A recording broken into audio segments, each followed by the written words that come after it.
Welcome back to Ottawa in the Know. I've had the pleasure of meeting Broken Keys Publishing owner, and he has thrown me so many, thank you, Michelle, authors our way. This one, music, sports, family, and resilience all come together in a deeply personal new memoir from Ottawa author Jean-Pierre Allard.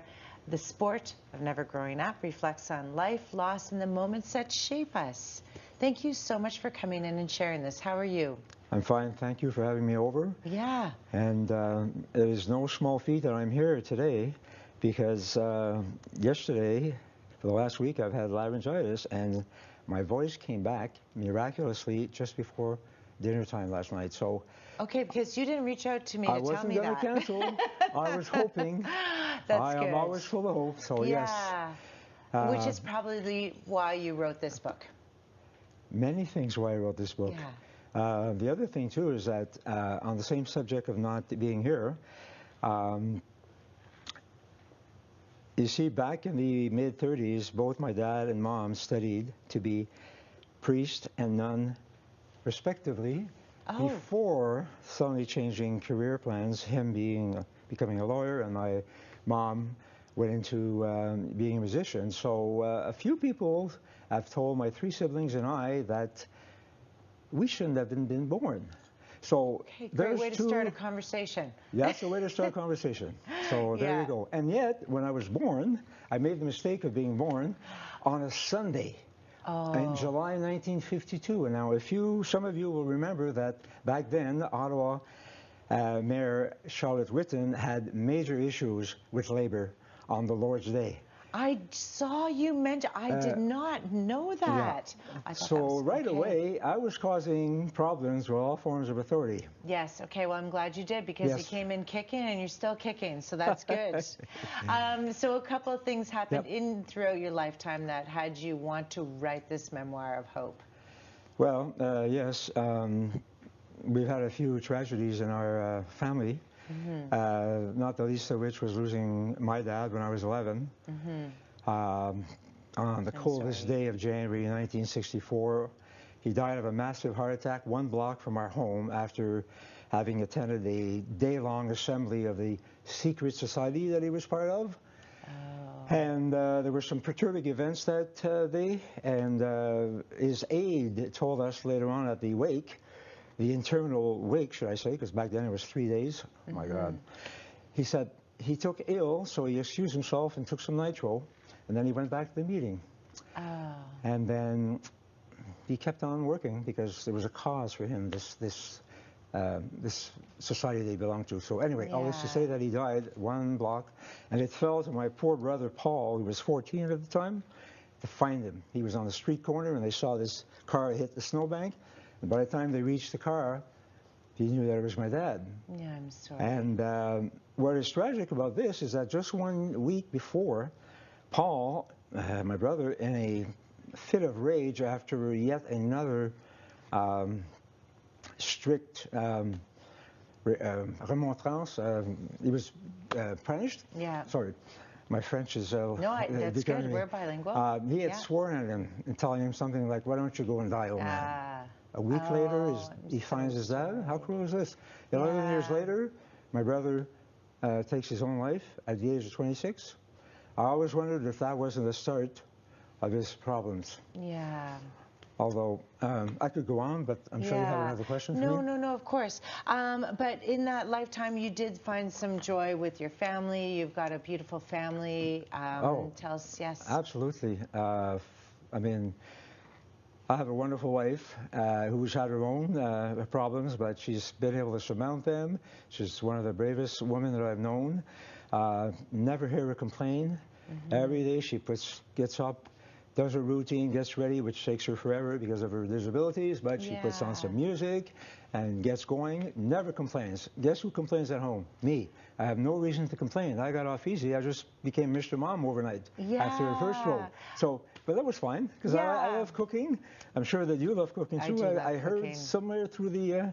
I do love cooking. You've seen that. So, but I do like that. So you probably felt a sense of having to write a book because it seems a little it's a lot for one person to take on and to move through. Yeah. Few people have suggested that I should have perhaps consulted with a professional, but I took the easy way out. I started journaling early, although I didn't become a writer until the twilight of my public service career in 2002, when I penned a few opinion pieces and papers in magazines on sports, music, politics, and so on. And it was then that I realized that one of my stories should have been a very good opening paragraph for a book. So I started writing these stories. And then I soon realized that that was a great way to understand what had happened to me. Yeah. Not just like from back then when I was 11 years old losing my dad, or even at 7 years old when I got a violent slap in the face from this recess teacher. Yes, I will call her not so lovely Rita, in honor of a great Beatles song, which I don't care about right now. Yeah. But anyway, I was able to understand that and get over all these things through journaling, but also music played a huge part of my life. Yeah, tell us a bit about that. Well, see, before my dad died, he turned me on to drums. He bought a couple of drums albums, Gene Krupa, Sandy Nelson for the older generation. But then the old man turned me on to drums, and then he died 2 weeks before the Beatles were on Ed Sullivan. Oh, no. So 73 million lucky ones saw that show. Yeah. Except your old little JP here. Yeah. Presumably, we were still in mourning that Sunday night, 2 weeks after he passed, because back when my dad was alive, we religiously watched the Ed Sullivan. That was probably the only English show that we were allowed to watch. Because my dad was pretty strict about English at home. Yeah. But that's another story for another book, perhaps. Yes, definitely. So anyway, music really saved me, because within a month, we wanted to be the Beatles. We dressed like them, we talked like them. I bought some drums, we made a band, we called them the Lover Boys.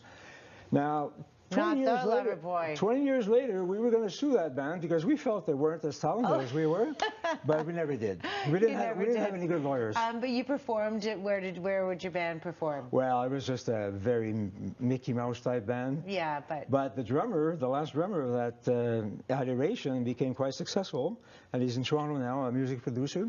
Great. And so on. So he did very good for himself, a little Vanier boy. Yeah, and so with that... It's all in the book. Yeah, it's all in the book. Yeah. That's what I was going to say. So this book sort of takes you from the start of your life to where you are now. Basically, from my growing up in the late 50s, early 60s, I will say the glory years of the Yankees, Maple Leafs, and the Beatles, and the British invasion. What about the Habs? Aren't the Habs in there? Well, just because we're... The Habs had won 5 straight cups. Yes. And my dad, one night, my poor dad, who we weren't allowed to speak French at home, speak English, I'm sorry. After 5 straight cups, he watched the game early in October '60, and he said, they're getting boring to watch. He flipped to the English station. And me, as an 8-year-old, was mesmerized by the Leafs. The camera was closer, the action was better, the crowd was going nuts. All the 500,000 people were yelling, "Go Leafs, go!" So I became an overnight Leafs fan. Yes. Which is interesting, because I don't generally have a lot of Leaf friends, and you're my first one. I'm just joking. I think it's just a rivalry that happens, which is lovely. So you had an opportunity to be fans of both. Yeah. For people at home who are reading your book, what would you like them to understand or to get from the book? Well, the main thing is that I would like... the main reason I wrote this book, not just to have fun, but also it's to dedicate to my poor brother Paul, who didn't have much help, because back then there wasn't much helplines. There was hardly any support groups. Even family doctors were not equipped to deal with mental health, depression, and suicidal thoughts. So it's for him, and my goal is to, if I can save just one person's life, or impress upon a parent, today's parents especially, the overbearing parents, that let their kids ease off on them and let them decide what they want to become, then it will have been a mission accomplished for me. It will have been worth it. I appreciate that, and everyone, this is the book to get. And with that note, I really do thank you for joining us. You're a lovely storyteller, so I know there's going to be many more in here. Yes, thank you. I will be working on it. Thank you very much. Thank you very much. It's available to you. Make sure you get a copy for yourself, and don't go away. We'll be right back with a lovely, elegant afternoon of fashion coming up.